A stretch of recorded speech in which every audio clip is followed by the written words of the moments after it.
ताज्या आणि सुपरफास्ट बातम्या पाहण्यासाठी स्वराज्य न्यूज मराठीला सबस्क्राईब करा आणि बेल बटन प्रेस करा।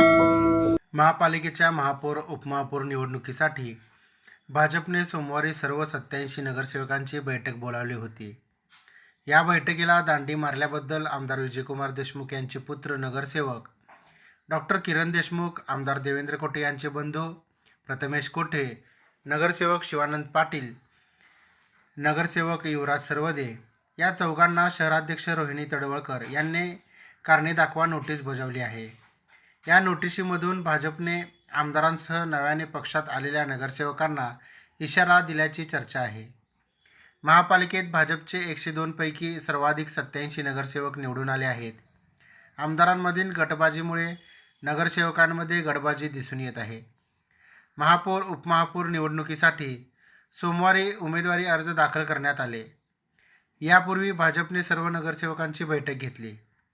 या बैठकीला हजर राहण्यासाठी सर्व नगरसेवकांना व्हीप बजावण्यात आला होता। तरीही नगरसेवक डॉक्टर किरण देशमुख, प्रथमेश कोठे, शिवानंद पाटील, युवराज सरवदे गैरहजर राहिले। तडवळकर यांनी कोठे यांना फोन करून विचारणा केली, त्यावर त्यांनी तिरुपती बालाजीच्या दर्शनाला गेल्याचे स्पष्टीकरण दिले।